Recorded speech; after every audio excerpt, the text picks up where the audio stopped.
also about the energy of the people coming in and out. Maybe somebody just broke up. Maybe somebody just lost his job. Maybe someone had a terrible, terrible argument. All the energy, like you can't really stop it from entering like your auric field. Like it will just be there. Of course, you can do certain things like to balance your own chakras. Like you can do your own meditation, your own yoga, and other forms of healing, sound healing also. But so this is energy, the exchange of energy, other energy latching onto you. And yeah, but this works the same for positive energy. So if you are talking to someone that really, I feel so charged up, there's a positive energy exchange going on here, probably mutually for some of us. Yeah.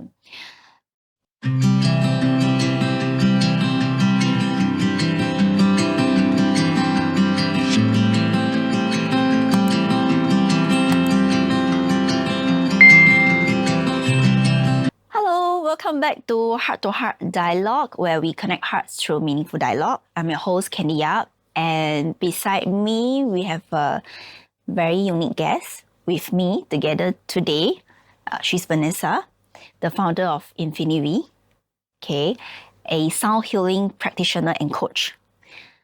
I know you must be some of you may be wondering, hey, what is sound healing and what's not? So we will come to that later. That's my question also. So hi, Vanessa. Hello. Say hi to the camera. Hi. Can you just do a quick introduction about you yourself? Okay, hi. So my name is Vanessa. Like Candy said, I'm the founder of Infinivi. Infinivi is a safe wellness space designed to foster healing, gentle empowerment, and self-discovery. So I'm a full-time sound healing practitioner and a coach specializing in people-pleasing behavior and in relationships. But before this, I was actually from a very completely different line of work. Yeah, please share with them. So enforcement and investigation, one of them being a police officer. Yeah. Actually, what changes though? What changed that now you become a sound healing practitioner? This one was more due to mental health. So actually, I wasn't in a very good space mentally during my time as a police officer. Once again, not that there's anything wrong with the job per se. It is just that I wasn't able to cope with the stress. Yes. I had to go for counseling and it's in the process of counseling and subsequently therapy after I left the force that I realized I haven't really been paying attention to my own inner voice. I didn't even know what that means. And for many years of my life, people have been talking to me about self-love and all that, but I just never understood. I couldn't understand how to love yourself. But I felt that maybe that was quite necessary because I was doing a lot of self-bashing during my time in the police force. Like I didn't feel I was doing good enough. I felt that I'm just very incapable. So I decided I want to do a bit more inner work. And in the process of doing this inner work through therapy and also crystals. I love crystals. I love crystals. So just I'm not wearing any. But yeah, so I do patronize a particular crystal shop at Far East Plaza, and the guys who own the shop are very generous with sharing their knowledge of crystals and healing. So it piqued my interest because, normally maybe you go to a shopping mall, there's a background music, right? In their shop, it's they're a recording of them playing their bowls. So I was like, wow, this sound is so zen. Every time I enter the shop, I feel so at peace in a way that I couldn't really describe. I love this and I love how I feel when I'm over here. So started to get a bit of idea of what it feels like to be at peace with myself and at peace with my surroundings. Because when I was an investigation officer, everything is very hectic. Was it the first time you ever feel peace? I'm not really sure because I don't have the best memory. But I do remember that it was a state of peace that doesn't really come to me very often. Wow. So when I'm there, I'm very drawn to this sound. So I asked them a bit more about it. And eventually I decided that, hey, I realized I haven't been doing, I've just been following societal norms in the sense where career usually comes first before anything, but I'm not actually wired that way. I'm a very relationship-geared person. I I invest most of my energy into my relationships. Like, and this includes friendships as well. So I decided maybe it's time, like maybe all my mental health issues, like okay, just to add, I was going through a bit of a slightly suicidal ideation phase, and that wasn't very healthy. So when was that, like after you left the force, or? Some point during, but I'm okay. I'm okay already. Just that I guess that prompted me to think, like, is that really how I want to continue living the rest of my life? If you don't mind, could you describe more a little bit of the suicidal thoughts? Like, So it was like every day, every few hours or minutes, I would be thinking about what is a convenient way for me to off myself. Yeah, because I just cannot take it anymore. It just felt like I want to get all this pain and suffering over and done with. I can't do a good job anyway. I'm a disappointment to people. Why should I even exist? oh my God. This kind of thoughts every single day. And somehow with the pressure of people maybe thinking that, oh, if she says this, if she declares that, oh, maybe she has suicidal thoughts, must be fake. Maybe she just wants to not do her job. You know, so I had a lot of these concerns, but eventually I chose to live, which means, I have to voice out. So how did you overcome these suicidal thoughts? Well, it was the counseling that helped actually, and honestly, my workplace also helped me out quite a bit. So I appreciate whatever understanding that was given to me. I deliberately chose to stick with people who gave me more positivity rather than hanging around with people that I know give me a lot more reason to doubt myself. Wow, luckily you were wise enough to, choose to mix with people who has a good vibes, good energy. Yeah, I felt I had to do this for myself. Did you try to talk to anyone around you during that period of time about these thoughts? Yeah, I did. After a while. So of course some friends around me were quite worried, like, oh, how come like that? Like, Yeah, because you were looking just fine, right? Like, I tried my best. normal. I tried my best to come off as okay. Of course, there were some certain times that it will still show up on my face, but especially if I meet friends outside of work, I want to enjoy that time with them. So I don't really want to dampen the mood by talking about death, you know? Yeah. Because, just to share a little bit about, why I actually start this heart-to-heart dialogue. Because when I started this, I'm not sure if you know this singer, Coco Lee-wen. Yes. Yeah, actually it was actually quite coincident, like when I really thought about start a podcast, right? That period of time, it was her case, that period. So I was actually thinking, what should I call it for my podcast, right? Because I just wasn't sure, should I call it like what women empowerment podcast or whatsoever. But then I just randomly had a dialogue with my parents. So I just asked them like, hey, just sit down together with me. And then I just put a camera there, just say, just try to have some dialogue, like just ask them some question. And then we had a very fruitful dialogue. And then after that session, right, I sat down, I watched back the video. I just realized that actually what we human need is as simple as a genuine dialogue. Like the heart connects the heart. It is not something that is fanciful with a lot of preparations, Then I thought, okay, let's call this podcast as heart-to-heart dialogue. And because of that Coco Lee-wen case, right, I also figured out that how can such a strong appearance woman, right, decided to end her life? Yeah. It must be because of some form of suffering that we actually cannot imagine. And then I was thinking, like with this intention of having this heart-to-heart dialogue, right, is to actually let the audience know, because this dialogue is unscripted. Like you came in here without knowing what we are going to talk about. I have no clue. Yeah, so I just wanted to create this social movement to the audience to know that, hey, it's easy to just create a dialogue with people around you. Just have that curiosity. Just ask more questions. Of course, when I first asked you, you'll be like, oh, I'm okay. Yeah. Like what you said, right? You just didn't want them to worry about you. But what if, because people can feel when you have that genuine heart, right? So like when you ask furthermore, put more question and then share a little bit of your own situation, and then people will just open up. Yeah. And we will never know. Maybe this dialogue, this conversation would just save a person's life. Yeah, it can really make a difference without even realizing it. Yes, exactly. Thank you for sharing, because it is really precious to know that, you had that thought, but then you decided to fight to fought it, and then eventually you actually came out of it. Yeah. Like along this journey, right? Who do you think in your life that actually play a very important role that makes you like, oh, I want to just move forward?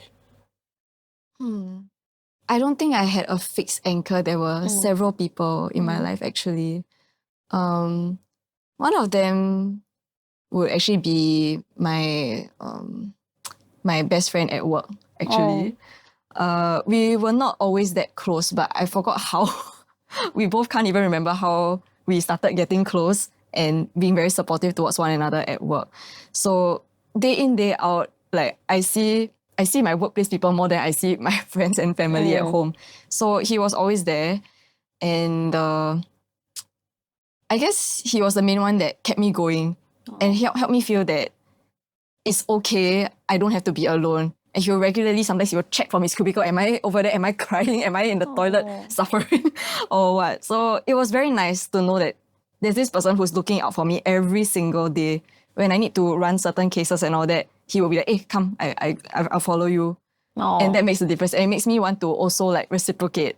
And he helps me feel like whatever I do matters, even if it's something small. But yeah, so when people make me feel valued, even though I am actively devaluing myself, I think that really helped, because it was a really dark space mentally.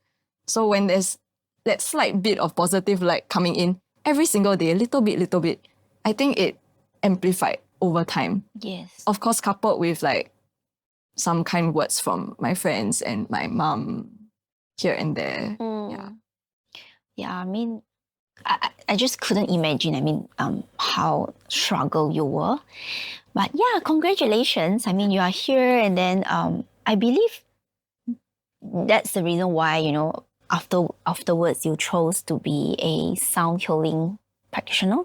It was quite a journey towards there, figuring out what exactly I want to do, I guess. Could you share? Like, I'm really curious about that that path whereby you wasn't sure what you want to do, and then ended up, how do you know, okay, I want to be a sound healing practitioner? So it goes back to the story where I told you about how it was shaped by my decisions in career was shaped by life circumstances. It was usually because someone recommends I don't do a certain job or what. That's why I ended up a certain way. So it was during the police days where I reached a almost gonna die kind of state. So I felt that I really need to start thinking properly for me, instead of what do people want me to do or what do people discourage me from doing, and therefore I need to choose from this pool, because I have been severely restricted in terms of like my first career that time. So when I was exploring all of this and doing my own healing work, therapy work, then I guess it was something struck me when I was job hunting. Okay. Like, why am I even looking at all this stuff? Do I even really want to do any of these things that I'm searching for? What does my soul actually call out for? And I realized that I really enjoy going to that crystal shop, right? That I told you about. Yes. And I really like that sound. Why have I never considered like doing something along the lines of healing? I mean, the crystal guys open up their crystal shop. Why can't I do something in like the healing line as well? So I decided I want to go and take certain certifications and classes. I mean, I started by going for things like mindfulness-based stress reduction course, but eventually I figured out that it's the sound, that sound that I hear, that draws me in so much more. It's something that goes beyond just mental. It's like on a deeper, soul. Soul level, if you may describe it that way. Mindfulness stress reduction class stress reduction that you went, but then they also like sort of playing the singing bowl. There was only one, I think, during one of the meditations during the silent retreat where the facilitator did hit a small bowl. And it reminded me like, oh yeah, I like that. I like that from the crystal shop that I patronize. Then it got me thinking, do I want to try this direction instead? And I think normally I won't have the guts to embark on such an unconventional journey. Yes, and it's like an entrepreneurial journey is not easy. Yes. I do remember though that when I was really young, I did think about starting my own business, but it was very, very simple-minded. Like in primary school, I thought like, oh, if I make certain keychains and what I sell, to me that is like my own business. Of course, I didn't advance from there. And then again, my subsequent life choices were mainly in the enforcement and investigation side. So it's already slightly unconventional. So I told myself, why not just go even more unconventional? I love it. I love the spirit. Okay. So I just eventually decided, why don't I just take this leap of faith? But I couldn't have done it without my partner. Now fiance, I recently got proposed to. Oh, congratulations. Thank you. So he was my boyfriend back then, but he gave me a lot of faith that he will support me in whatever makes me happy. And he knows that most of the time, like most of my life, I was living for other people, but I never really once lived for myself. So if this healing journey, like because he could see how excited I was and how interested and intrigued I was by this whole sort of journey, he encouraged me. And because normally if I don't feel supported, I feel like no one has my back. I will not dare to do a lot of things. That's one of my weaknesses.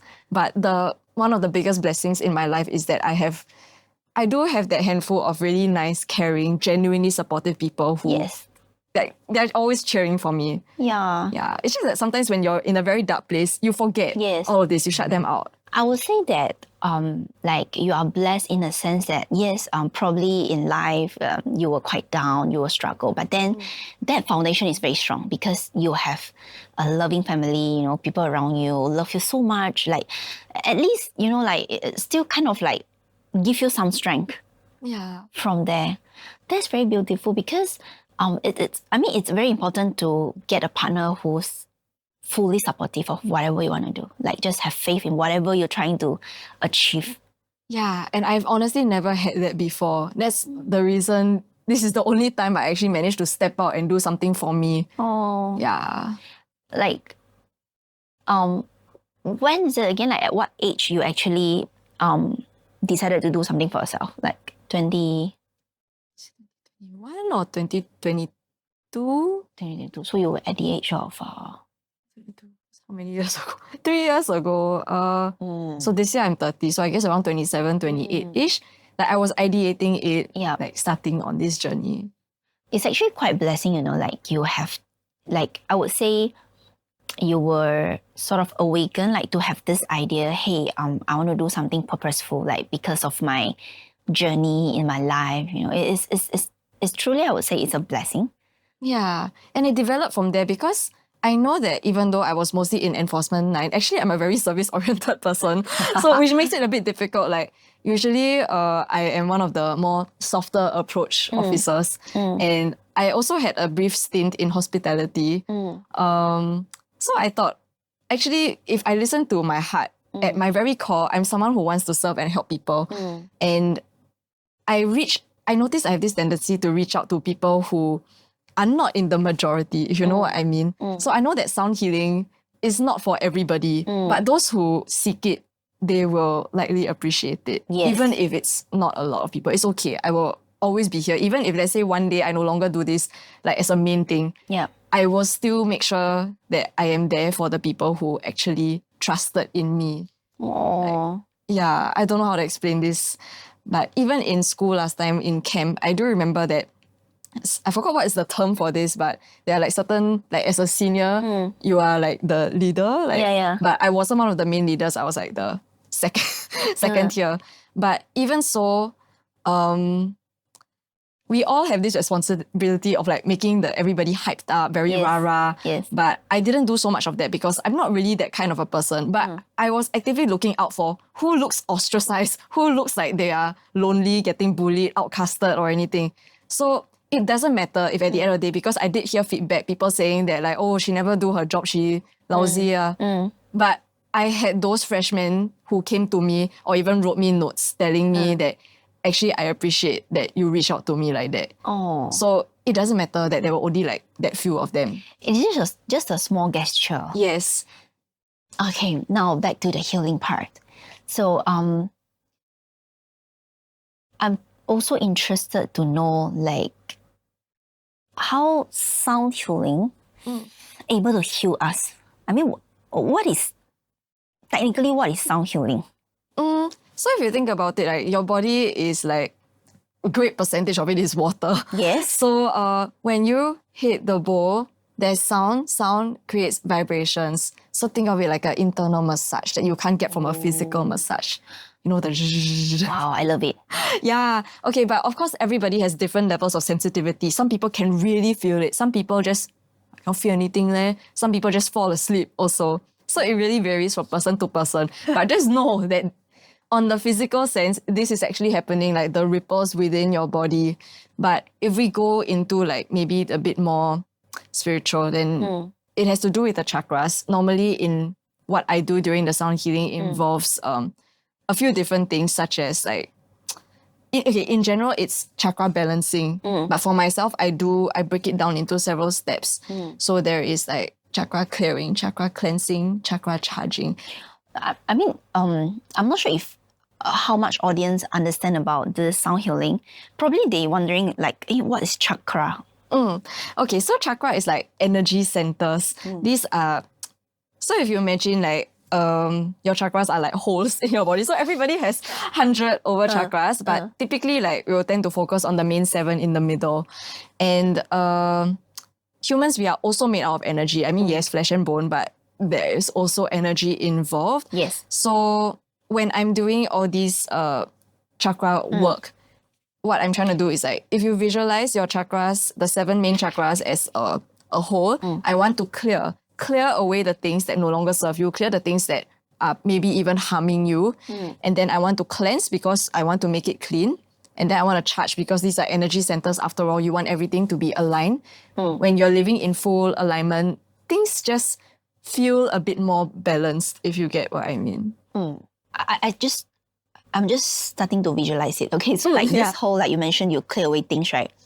What are the things that actually block this hole? Like energy or anything else? Yeah, likely it's energy, but it's energy that comes from a lot of maybe negative encounters, negative people. Like maybe an Negative example. emotions? Yes, also emotions. So I would like to say that this example that I like to give is that imagine you're sitting on an MRT train and then it's a long journey. Sometimes at the end of the journey, you feel very drained and tired, but it is not necessarily just because of the duration itself, but it is also about the energy of the people coming in and out. Maybe somebody just broke up. Maybe somebody just lost his job. Maybe someone had a terrible, terrible argument. All the energy that you can't really stop it from entering like your auric field. Like it will just be there.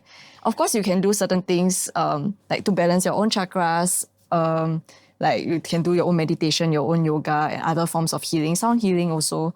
But yeah, so this is energy, the exchange of energy, other energy latching onto you, and yeah, but this works the same for positive energy. So if you are talking to someone that really, I feel so charged up, there's a positive energy exchange going on here, probably mutually for some of us. Yeah. So like, I'm just trying to understand a little bit more. Okay, so it's about the emotion, the energy that got blocked up in a hole.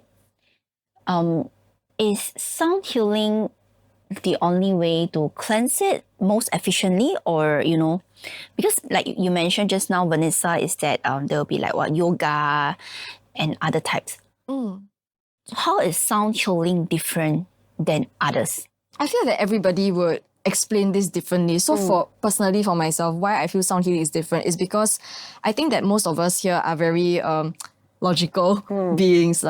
So it's quite difficult to explain to you like, hey, this is how this energy work is going on inside you. Because I also do another practice called Reiki, and that one is really like universal life force. you can't see anything, but in sound healing, there is a bowl. Logically, I can show you the source of the sound that you are hearing. And if you feel the vibrations, you will know, it's from the bowl. So that is one way to help people to connect with the experience that they're getting rather than I just sit there, what's happening? At least they something know. people can visualize, like can see. Yes, and like it's also a very, to me, it's a therapeutic kind of sound. And thus far, like almost everybody around me also agrees that, oh yeah, this is a very interesting kind of sound that brings you a certain form of peace. Yes, because I did went for Vanessa's session before. It was my first time. I've never done any sound healing before. And then I didn't know actually what I should be expecting, you know. Throughout the session, I actually felt very relaxing. Yeah, because I actually didn't know, because of the sound waves and because our body, like scientifically, explanation that, because our body is made out of water and that's why it's like internal massage. I didn't actually picture it that way. Internal massage, you know. The feeling was really like recharged, I would say, and it's really relaxed. And then the interesting part is that then she will rate about my chakra. Like, 7 chakra, right? I couldn't even remember the chakra, okay, because I'm not a professional anyway. So then she will rate, which chakra block more, you know, how many percent. And what amazed me the most is that when it comes to my heart chakra, and then she was like, Kenny, as I know you, like something you are like worrying about, or like maybe things that I wasn't really speak through, something like that. Yeah, I was like, wow, this is what like what 很像 like she's swimming or something like that, you know, like it's like, then she asked me, if something happened, was something happened during your age of 8 to 11, 8 to 14? I was like, wow, 这个是算命吗? Like reading like the past destiny like that. Yeah, so it's actually amazed me. And then that session actually brought me more self-awareness. I'm very happy to hear that, actually. Yeah, like, you know, actually after your session, right, because you mentioned about my throat chakra, like you thought that because my image is always about me speaking out the truth, but it's actually a lot of times I may be hesitant in speaking, like in speaking my true feelings. Yeah. I may hold back sometimes, you know. Then after meeting you, right, like 2025, my goal is actually to speak the truth. Is I always remind myself, because sometimes like when I meet client, right, I may try to hold back. Yeah, I understand. I always try to hold back. So then I just tell myself, to 2025, just speak the truth. Yeah, and I would say up until now, like sometimes I forgot, you know, to just like really speak out the heart, right? Then after that, I'll text my client, okay, because I like you, yeah. And I actually felt great. It's good. Oh my god. Yeah, I'm gonna book a session with you because I can't wait to see the reading again. Welcome back. Yeah, because we were like, because Vanessa, she will actually do like a report card. So like, what are your score right now? It's technically like a report card lah. So like, what are your score right now? So like, then she will recommend, okay, so how frequent you should come back. It's just like a massage, right? Like just now when Vanessa mentioned about the internal massage, then I was like, if let's say we go massage once a month physically, like why can't we go for internal massage once a month, right? Yeah. And that's a very, very good explanation. Yeah. And there's never any hard and fast rule. So everybody works differently. I know people who come every week. I have people who come every week. I also have people who choose to come once every 3 months. And it really depends. Yes. It's entirely up to the person. So even like the report card that Candy was mentioning. So it's just like recommended. You can take I will suggest some recommended actionable steps that you can take to improve the states of some of the chakras. And then there's also that recommended frequency. Of course, it's entirely up to the person. Yeah, so it's quite a personalized thing. Yeah, it's technically just like your healing coach, right? Like someone like consultant. I would say it's more than that. More like, because you do consult. What you can do. Maybe you can try out something in your life, and I think I believe that's what makes you different from other. I'm not sure if other sound healing coach will do the same. So far, not that I've heard of, but well, maybe there's someone out there who does that too. I'm not sure. Yeah, I feel that it's very important to have a personalized journey with the client. Yeah. Like then I would know, okay, because you know, like how we always just go back to visit the same clinic because the clinic knows literally our history, right? Yeah. So like, because Vanessa have my report card, right, I will feel like, okay, if the next I need to go for another sound healing practitioner, I definitely go back to you because you know what happened to me. And I will feel more familiar Yeah. in that way.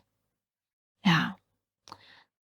I'm glad this journey was like special for you as well. It is actually. I have been sharing with my, like, the friends around me, like, yeah, I mean, after the session, this is what I want to do, you know.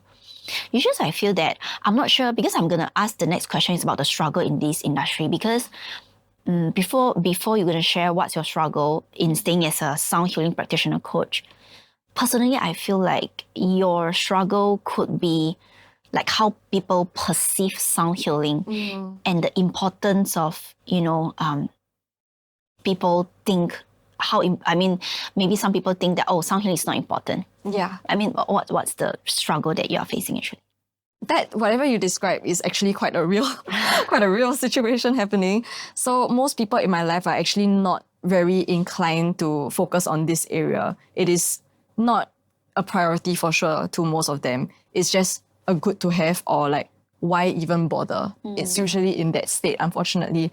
But then again, I try to tell myself that some of these people are not exactly my target audience per se. While I do not discriminate, at the same time, I will feel that everybody's healing journey is decided by them. So you can't force. If they are not into it at this point, I'm not here to convince you, hey, you should definitely do this. No. Yeah. I want to be there to support you on your healing journey when you feel that you want to. Yes. Yeah.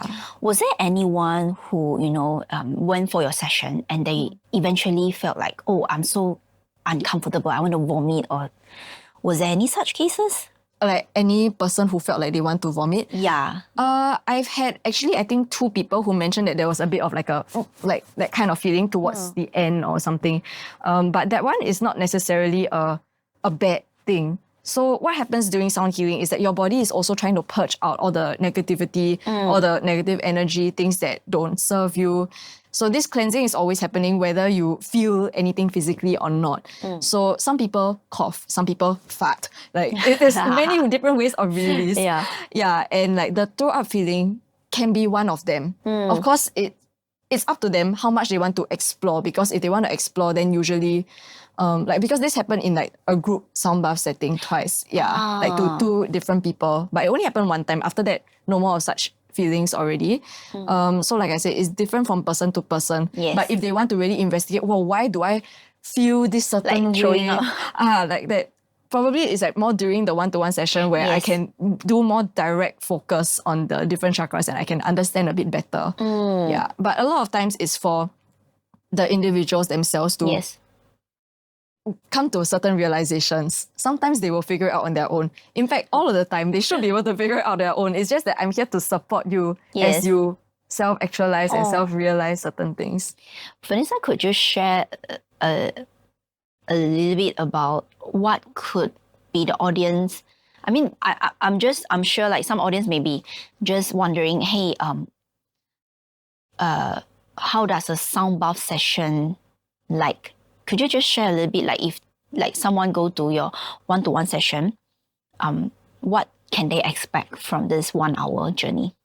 Okay. So maybe I just share a little bit that I do a few different kinds of things. So one is just a sound bath, which is different from sound healing. I know that there are some people who use this interchangeably, but for me it's very different. Sound bath is where I place a bunch of different instruments around, and then you'll just lie down and then I'll play. And it's just for you to relax mainly. I might set a certain theme for the day, may or may not. It depends what the session is about actually. But for the other 2, they are the personalized sessions. There's a solo version and there's a duo version. So for the duo, it's you're basically sharing the experience with maybe one of your best friends or a family member or your partner. So a trusted person, because you all both get to partake in each other's healing. So what happens in the solo, this one maybe I go down more into specifics. So initially there'll be an introduction. I will talk to you a bit about the session, briefly on what I will be doing, briefly what to expect. But I normally don't like to divulge too much of what to expect because I don't want you to search for that thing. Like, oh, maybe if I say some people experience sekali you go and search for that thing and then you feel dejected. You're like, oh my God, I don't feel that thing. I didn't experience that thing. I don't want that to happen. So I really won't say much. Just encourage people to come with an open mind. Yes, I mean that's what you told me also. Like just come with an open mind. Yeah. So that's the first part. And then subsequently, I will do some aura cleansing followed by the 3 chakra steps that I mentioned. In between, I use a pendulum to sort of measure the status of your chakras. This happens twice, once before and after, for me to check on how is it doing after I did the necessary chakra balancing. And then after that, we will spend quite a bit of time on the Q&A. So in this Q&A, usually that's where I specialize. I spend most of the time doing this talking because I feel that people like clarity. Yes. Although once again, I'm not here to give you answers, but I'm here to share. If the person is open to it, yes. Then I will share what I observed at the different chakra areas. Of course, some people may not want to hear so much. So I always remind them at the start, if you feel uncomfortable, you can stop me at any time. Yes. So that we don't go into an area that you don't actually wish to discuss. And then after that, there is this option to receive the chakra analysis report, whereby I will insert the ratings of the 3.5, 2.5. Like how the chakras are doing.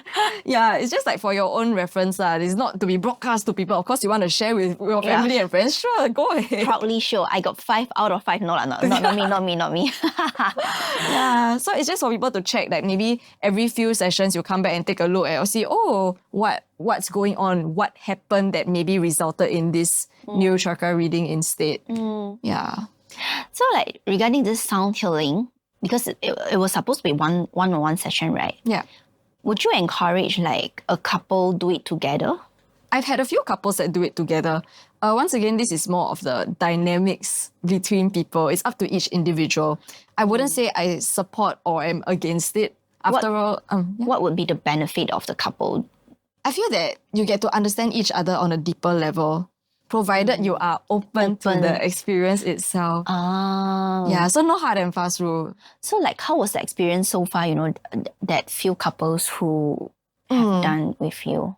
So I had a few, I think usually it's quite like interesting because it shows me that they get each other. They know, maybe that's why your this chakra is at this status right now. Is it? I think I know who she's talking about when I suggest that this person has interacted with somebody from this certain age. And they know and they will just chip in and then they will reflect together. And they have more to talk about after that. It's a shared experience that you don't normally get. It's different from like, couples go out and eat. Yes. Okay, I mean, yes, it's a special meal. It's a nice meal, but it's a different kind of experience. It's like usually we would say have deep conversation with your partner, but this is way more than deep conversation. This is like something beyond the deep conversation. Like it could be an unconscious, something is unconscious, right? Like now that you finally maybe figure out something about your partner. Yeah. Oh, now it's that I know. Different kind of connection. Like why you didn't dare to speak up, or maybe because your throat chakra was blocked or something like that. Yeah. So I would say, isn't it like if couple do it together for the sake of for more understanding for each other, right? This could actually improve the relationships also. There is a chance. There is a chance of that. Once again, it's also about how open they are. Because if one person is receptive and the other person's like, what is this? I don't even want to be here. Yeah. That's gonna affect things. True. Okay, interesting. So, like, could you share with audience, like, where can the audience find you or connect with you, or, maybe when is your next activity? Okay. My next activity is actually tonight, but it's full. It's full already. Usually I keep my group small. That one is a five-person event, so it's max capacity already for tonight. Once in a while, I collaborate with other people. It could be practitioners, or it could just be people in other professions. but most of the time, people just reach out to me via my Instagram. So my Instagram is Infinivi, INFINIVII. So just find me on Instagram, and if you are interested in booking anything or asking me about, what kind of things can we do together? What kind of program can I sign up for? Collaboration or something Whether like it's that. collaboration or you want to be a client, you want to experience, you can just feel free to tell me, what are you looking for? I just want to relax, or I want to do a date. Like someone asked me to do an anniversary plan for them. So like, So okay, I cute. can do that too. So I just function via Instagram DMs at the moment. So just reach out to me and we can figure something out. You can tailor something according to what you want. Yes, cool. And then the bonus is actually you have a very gorgeous practitioner. Yeah, thank you. Because I always cannot keep my eye off her. I'm like, oh, okay. You're shy. Yeah, I mean, before we bounce off Vanessa, I have one last question for you.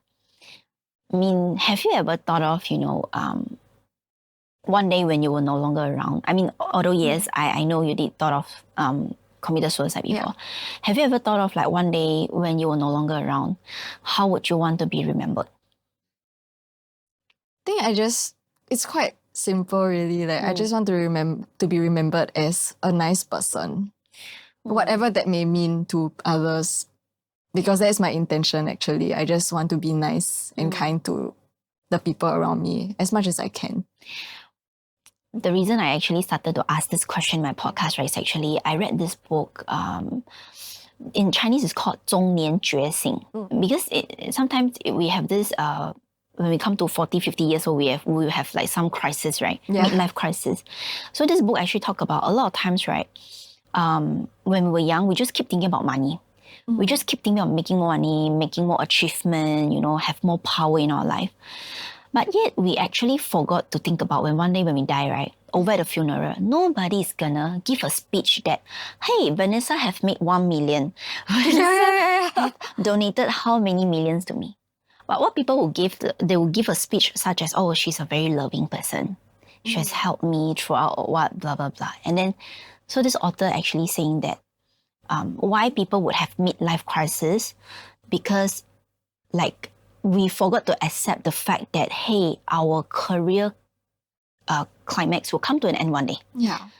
No matter we do 9 to 5, like we climb to C-suite or whatever, it has to come down one day, right? Yeah. Either because of age, because of health, or because of company, because of how the economy is doing.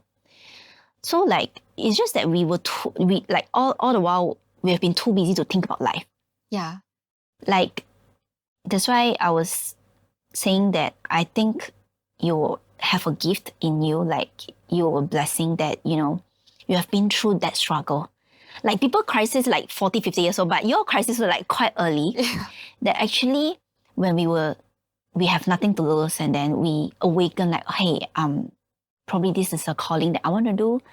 I want to do something beyond money, Yeah. And yeah, I understand that sometimes it could be hard because entrepreneurship, this journey is definitely not easy. Find partner, find collaboration, event, and then marketing, branding. It's everything, like you need to do everything yourself, right? Yeah, I'm just sure that, while we are struggling, at the same time, we definitely feel fulfillment because we are living through, like, be ourselves, a true self. Yeah. Yeah. Living authentically. Yes, correct. Yeah. I'm not really sure whether, like, just now I mentioned, like, nice and kind. I'm not sure if that really can encapsulate whatever it is that I'm feeling. It's just what came up to me at that point. But I do feel that what we just mentioned just now, like authenticity, I think that matters as well. Like, in fact, actually one of my tattoos is like, born to be real, not perfect. Because I know for myself, I have like perfectionist tendencies. And growing up, a lot of people around me are also like perfectionists to a certain extent. But sometimes I just want to remind myself and also to remind people that Yes. we don't need to be perfect. Yes. We just want to be real. Yes, like the same, like why this podcast, like this dialogue session, I wanted it to be unscripted because I do understand as a human, we try to be perfect. So imagine like now I send you a list of questions to Vanessa. Okay, these are the things I want to ask. So Vanessa trying to be perfect. So Vanessa will try to type out everything, prep, and then try to remember. And then as Candy was talking, right, then she'll try a question. Hey, when is the next question? How am I gonna say it? Am I saying this okay? Yeah, it's different. The vibe is very different. Yeah, that's why I say. That's why like sometimes my guests will be like, "Hey, you haven't sent me a question." I say, "I'm sorry, this is unscripted." That's the point. Yeah, because I actually want like the guests to feel to be at the moment, like to just enjoy the moment, that have that kind of dialogue. I like that. I really like that. Thank you, and thank you for doing this with me because I truly appreciate, because this heart-to-heart dialogue, right? A lot of times I will just ask vulnerable question, like, because it has to be comfortable to be vulnerable as well. Yeah, I understand. Thank you so much. Thank you too. Yeah, so for the audience, I hope you will have a meaningful dialogue today as well. And just remember, be curious, okay? And just be curious, be authentic, be genuine, and just sincerely care about the people around you. And who knows, you will save a life today. See you. Bye. Thank you. Thank you. Oh my god. Good job. Thank you. Let's do a photo taking. All right. You want to drink water first? Oh, yes. I'm sorry. Thank you for being part of this incredible dialogue. We hope this episode has inspired you to embrace heart-to-heart dialogue in your own life. If you love to share your stories with us, DM us, comment below, or use the hashtag HTHD stories. Your voice matters, and we can't wait to listen and learn from you. If you enjoyed today's conversation, don't forget to subscribe and share this episode with your friends. Remember, every genuine conversation has the power to make a difference. Let's make an impact together. Till next time.